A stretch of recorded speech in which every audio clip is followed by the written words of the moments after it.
Figure aside is the schematic diagram of Carnot engine. A, what does A, B, and C represent? So we have Carnot engine given in the figure or diagram, and we need to indicate what are A, B, and C. So let us discuss A. Okay, so I'm writing over here. We know Carnot engine is reversible engine. Okay, so I'm writing in this way. Carnot engine. Okay, so this is reversible engine, and Carnot engine is a hypothetical. Okay, it is not a real engine. It is a hypothetical engine. Okay, it is a hypothetical engine that use to heat reservoir. Okay, or reservoirs at different temperature. So we have this, and the heat reservoir or two heat reservoir at different temperature are called source and sink. Okay, and an ideal gas. Okay, ideal gas as the working substance, as the working substance of the engine. So we have this. So when we look into this figure, okay, so what we find is that, okay, A, so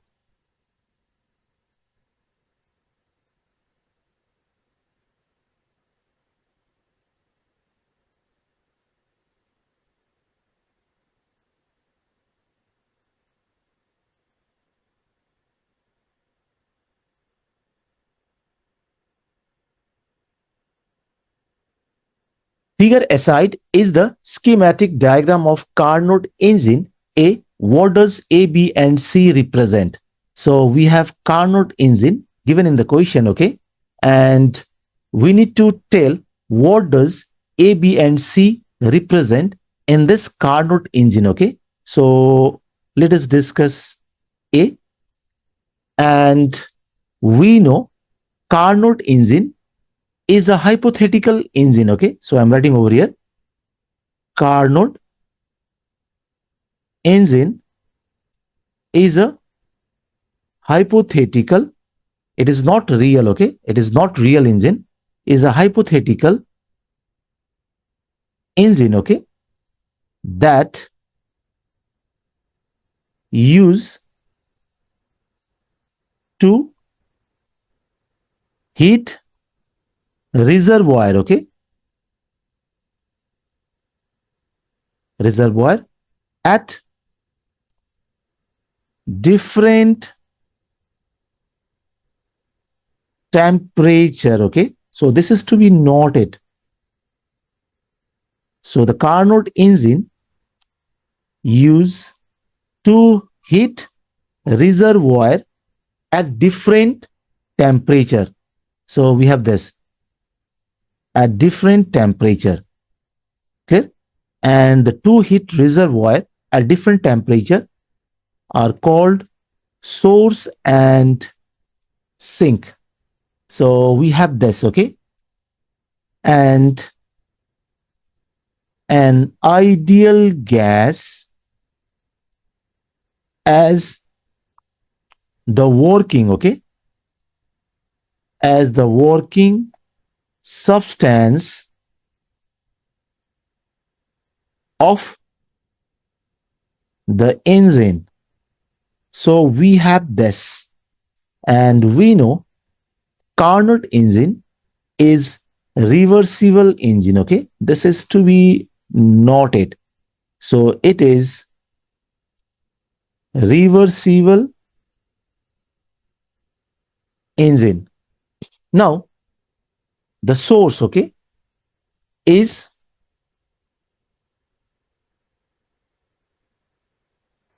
source is a reservoir having high temperature. So the source has high temperature, okay. So I'm writing in this way. And the sink, okay, is a reservoir having low temperature. So we need to note this, okay. Therefore, in this diagram, okay, we find A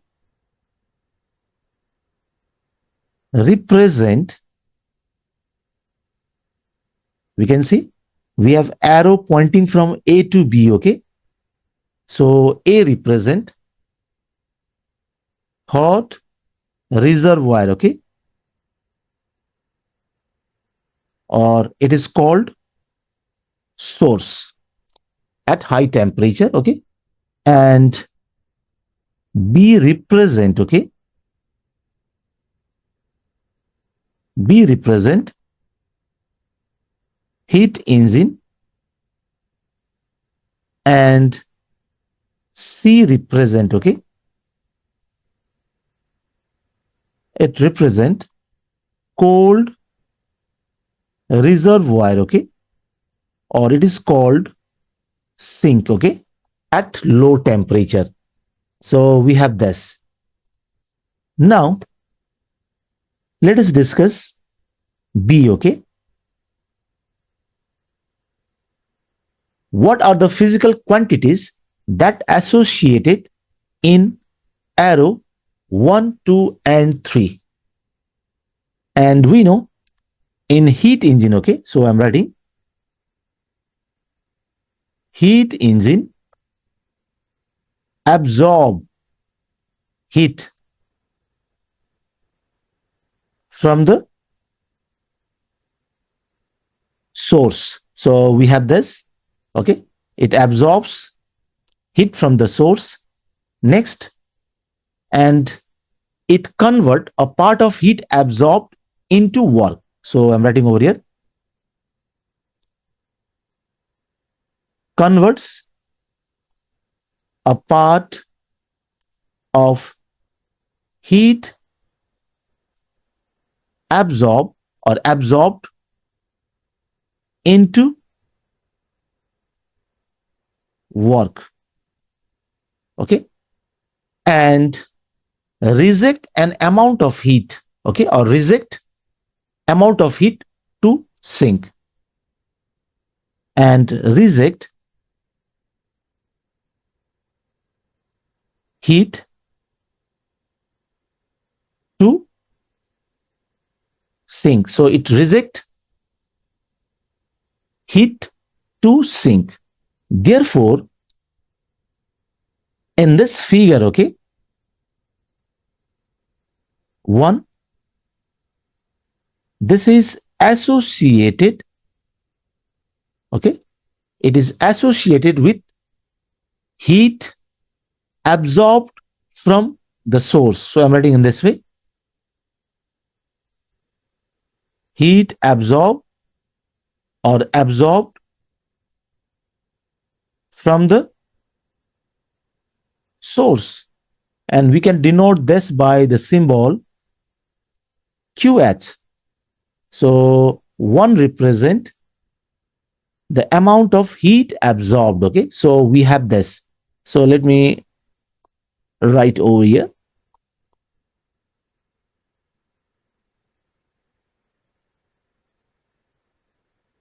So this is QH, and this represent heat taken or absorbed from the source. So it is heat absorbed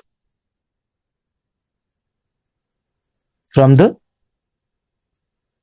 source, okay. So we have this, and 3 is associated.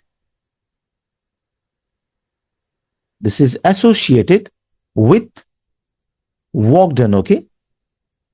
So this is associated with work done. So we have this work done. And 2 is associated.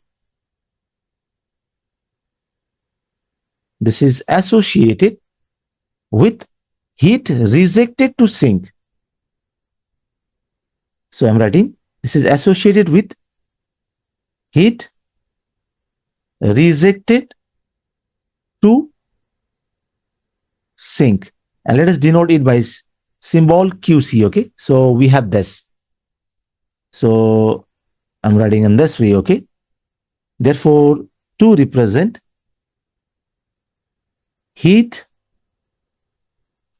rejected, okay? Rejected to sink. That is QC. So we have this. Clear? Now, next, okay? Find the efficiency of Carnot engine in term of 1, 2, and 3. So,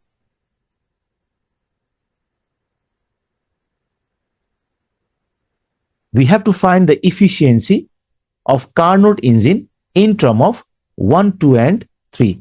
So, as I said earlier, 1 is associated with heat absorbed, okay? So, this is associated with heat absorbed, okay? And this is source. This is heat engine, okay? And this is sink, and 2 is associated with heat rejected, okay? This is heat rejected to sink. So we have this, okay? And let the temperature of source be TA and temperature of sink, okay, be TC. So we have this, and we know TA is greater than TC, okay? Source is at higher temperature in comparison to the sink. So we have this, and we are asked to find the efficiency, okay? So I'm writing, we are asked to find the efficiency of the given Carnot engine in term of 1, 2, and 3.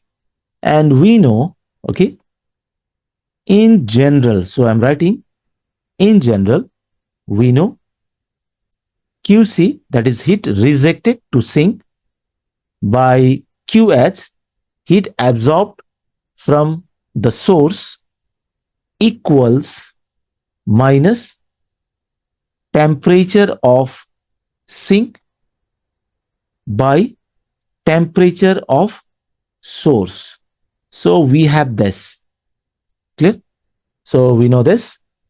Now, let us take the magnitude and write in this way, okay? So we can write in this way also. So this is TC by TH. So we have this. Clear? Now, we know efficiency, okay? Efficiency of Carnot engine. Carnot engine is, so I'm writing in this way, eta for Carnot, okay? So I'm writing in this way. This is 1 minus, so I'm writing in magnitude, okay? QC by QH. So we have this. So we can write efficiency of Carnot equals 1 minus, And we know this is heat rejected, okay? So I'm writing in this way, heat rejected, and heat rejected is indicated by 2, okay? So we have this heat rejected 2 divided by heat absorbed, okay? So we have heat absorbed, and heat absorbed is indicated by 1, okay? So we have heat absorbed 1. So this is the required expression for efficiency of the Carnot engine in term of 1, 2, and 3. Or we can write this relation in this way also, okay? Efficiency of Carnot engine equals 1 minus, in general, okay? We can write in this way, Tc by Th, or we can write in this way, 1 minus temperature of sink divided by temperature of source. So we can write in this way also, okay? Clear?